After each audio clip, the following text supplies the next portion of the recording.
Ladies and gentlemen, welcome to the third section of this lecture.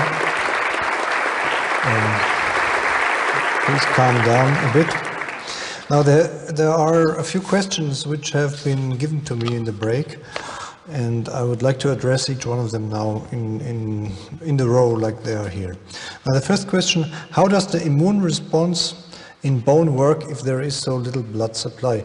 This is, of course, a very intelligent question, because we all know that for the immune response, typically we need blood. We all know that if we hurt ourselves, if we have an injury, we get the typical response, rubor, dolor, color, and so on. So there will be a lot of blood supply available, and out of this, the immune response will be supplied, and in the end there will be a healing and the infection will be fought.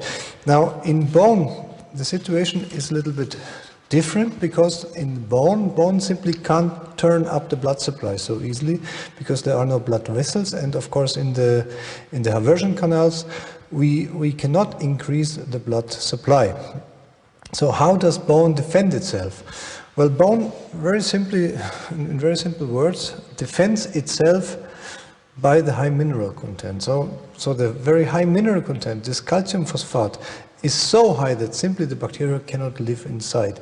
And there are only a very few, actually only one real exception to this, and this is the osteomyelitic infection. In the case of the osteomyelitis, the infection is inside the Haversian canal. So really the infection is in the bone. The bone is actually infected. So typically bone works without a lot of blood supply, and bone can defend itself without blood supply against infections.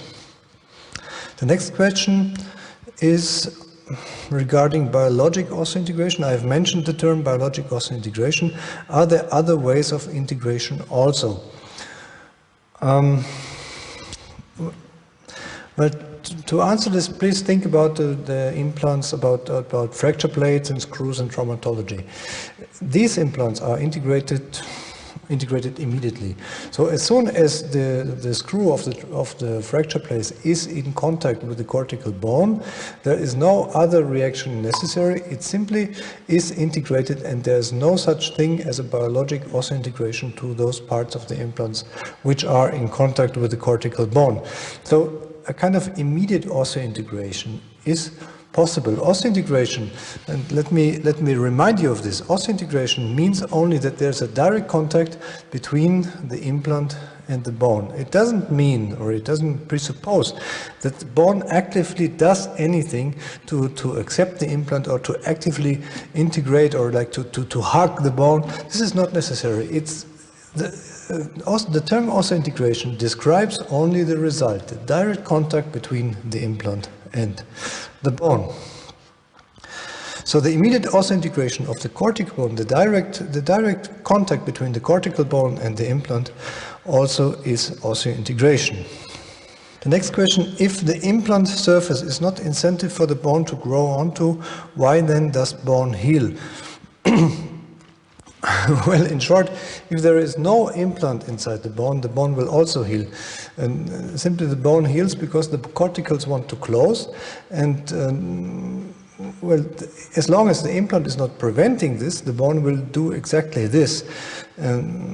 So as long as the implant is not toxic or preventing anything, or as long as into this hole, let's say, or in this fracture area between the two parts of the bone, for example, no vessels are growing into, then this gap will be closed again with bone. And typically there is bone inside the bone, so it's not necessary to have an implant inside the bone to have the bone healing.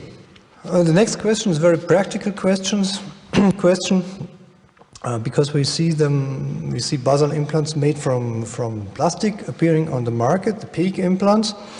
So what is your opinion about PEEK basal implants, or PEEK as a bone implant material?